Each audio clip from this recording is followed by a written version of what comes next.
Good morning, peoples. You've just woken up, or you've been awake for a while. You're just about to go to sleep. Yeah. Hello. I'm just going to do a little vid. Show you what goes on here on the Hempen site. And I've been here for about 6 years. And this is the cottage. And I'll tell you more about the cottage in a minute. So this is a cottage. There's Zena in there waking up and doing a cup of tea. So excuse that. That's not a problem. It's me you've got to worry about. So this will be the first I've done as like a video where you actually see me talking and all that sort of thing. So as I was saying, like, you know, I've been here about 6 years. We've grown hemp, and lots of things have been organised. And what I'm going to do is I'm going to show you the sort of things that we do, or what we have done. So I'm going to go into the kitchen quickly, let you have a look at the kitchen. And first of all, right, this is the kitchen, and everyone sort of like does like a morning circle thing, and like tidies up, like does dinners and tidies up sort of twice a day. Got a compost bucket here, and this is the kitchen. We've got like loads of herbs. There was one particular herb we had. Where is it? There's one particular herb. There. Oh. We had hemp.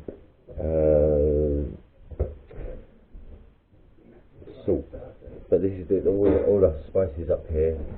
Bear with me. We'll quickly just go outside. It's fine. And the cottage is really interesting because like it's full of life. You've got like in the roof. We've got bats. We've got bats in the roof, and we've got loads of little holes in the mortar where the wasps and the bees have been sort of like nesting inside the actual brickwork. So as we go through, so they're pretty much all over. This is quite interesting. If I move back a bit further,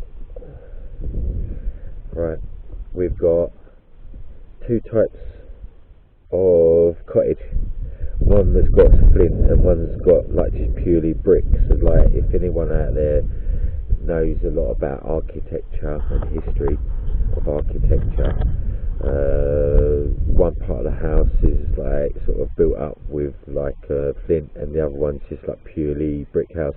And from what I've kind of gathered, back in the old days when they were actually sort of like creating old buildings, and they didn't have enough bricks, you know, in the countryside, they actually sort of like created flint in part of the house, right? Because they didn't have enough bricks to cover it, so they used the flint anyway. So as we move further around the cottage, we've got an old dilapidated shed. But as I was showing you, sort of like the by-waste that we had in a bucket, we sort of like bring it around here, and sort of like we have sort of like a compost. Recycling is for sort of like creating compost in there. And we've got the paddock, and this is the woodshed. So like the pad, this was like cut down about 2 weeks ago. Now it's like really grown because of all the rain and everything. So like that's pretty good, you know. And we're sort of surrounded by sort of like wooded area. Also, like on the side of this house is this part of the brickwork, right, where it's kind of like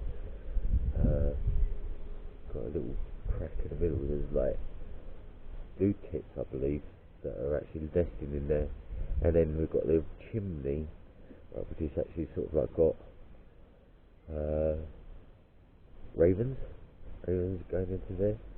So what I'm going to do is like move myself around, because I want to actually sort of like chat about sort of like stuff also that goes on, or what's going on in around. So as you know, that I've been sort of like doing videos in London of demos and stuff like that, and what I have noticed is there's a lot more chaos going on within the London streets. As I'm like talking, I'll just kind of do a little thing. I'm not on a stabiliser for the filming, so but as we come closer, you'll see a Polytunnel, and we built that up during the time we've been here, so that we could grow our own veg. And what our aim and objective is to become sort of like self-sufficient in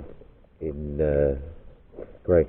Because what I believe is that we are going to head into a serious situation where there's going to be a food shortage due to the economic situation around. And so yeah, I said like I've been like here for about 6 years, and 6 years we didn't have this. 6 years I've been training myself up on learning how to make stuff, and also help to do a lot of, or just helping around with doing permacultural community stuff.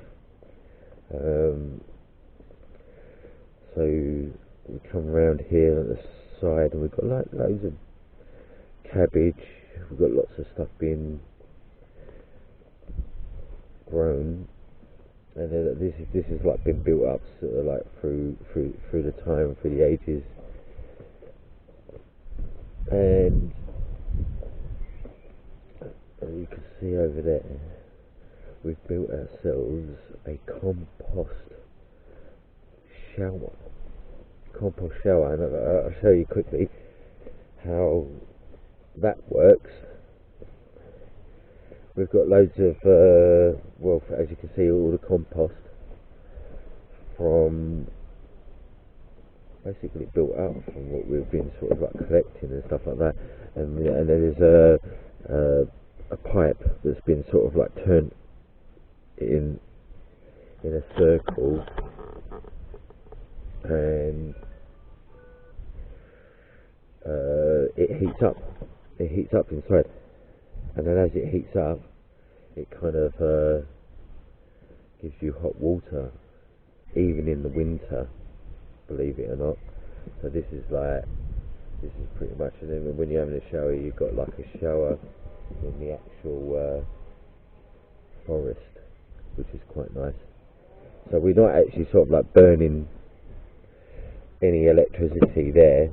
Anyone can use that, and yeah, it's all good. And then we've got like bits and bobs on the other side. Really, we've got sort of like where they sort of like process the compost as well. That round this side. So yeah, as you can see, there's like loads of compost and stuff like that.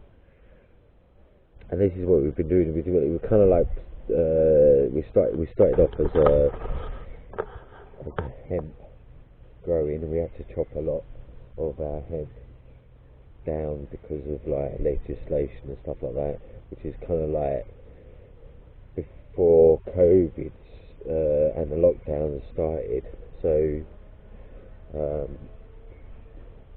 I'm just going to hear someone's in the trees. There's a tree conservation thing going on here as well. They chop down a lot of trees because there's like the tree disease, which is like been brought on by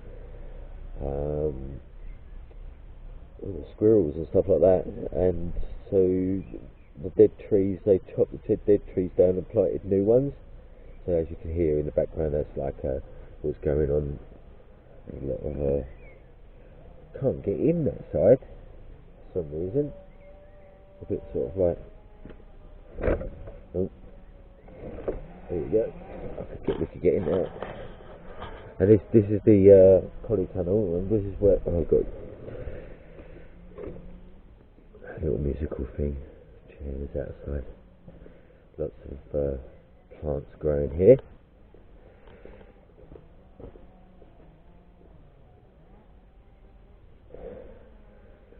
And yeah, so we kind of like, now it's sort of like mid-spring, because the plants are kind of growing very well, and this is the sort of thing I wanted to actually explain, is that because of the food shortage that's going to be coming along, I think it was a good idea to actually sort of like teach people or promote people to promote people to grow within their own surroundings. Right, so if you're in an urban surroundings, just utilise your gardens or whatever space you've got to grow. Right, and because we're sort of like a community-based project, it kind of like came to my idea that you could possibly do this in your communities in London or any other urban cities. And all you have to do is just plant a few seeds and let it grow, and encourage your neighbours or your friends or whatever to actually do exactly the same thing. So it's a good thing, because then you can actually sort of like start building a community around that. And that's the ethos that we had within Hempen, is basically, we have that we all get together first thing in the mornings. We put down our intentions of what we're going to do during that day, exercise as well, and like as I said, like I showed you the kitchen to start off with. So like in the morning, our intention is the AA person will cook for the afternoon, and then another person will cook in the evening, and then the person who the people who cook don't wash up. Another person will put their intentions to wash up, and then in the evening times someone else will have an intention to actually wash up as well, and then like encourage other people to sort of like wash up afterwards, clean the kitchen and all that sort of thing. It's not like anything like communism or authoritarianism. That's not the sort of thing we want to breed or breathe. We've got a peach tree there. Just thought I'd show you. A little peach tree. What else we've got? A little bit of cabbage there as well. We've got a lot of herbs by the cottage, which I didn't show you. But there's like plenty of growing stuff around here. This is a polytunnel, and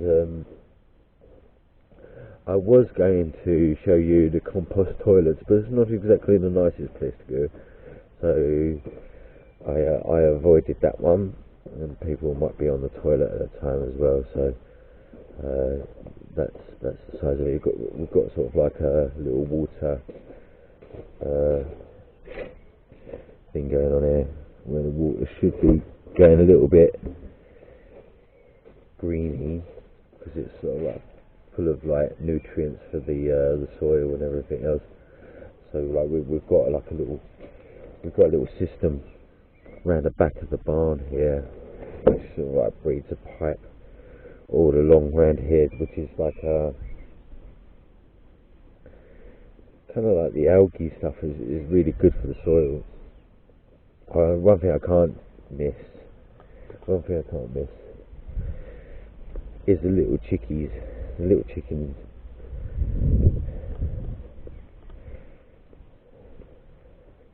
And what we had was the chickens actually sort of like grazed here before they actually decided to plant anything on top.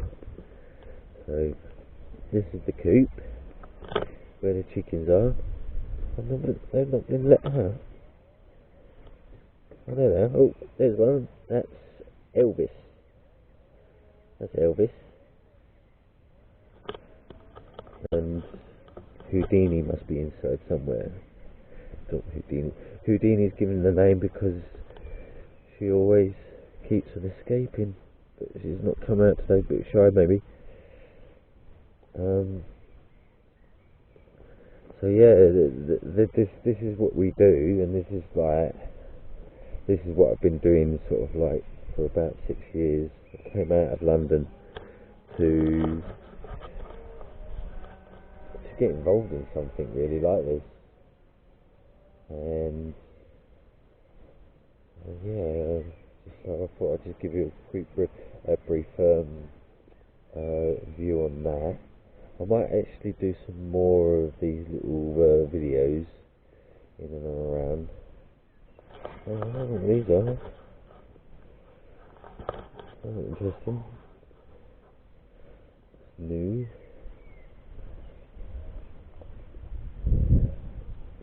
So yeah, just a little quick preview of things going on.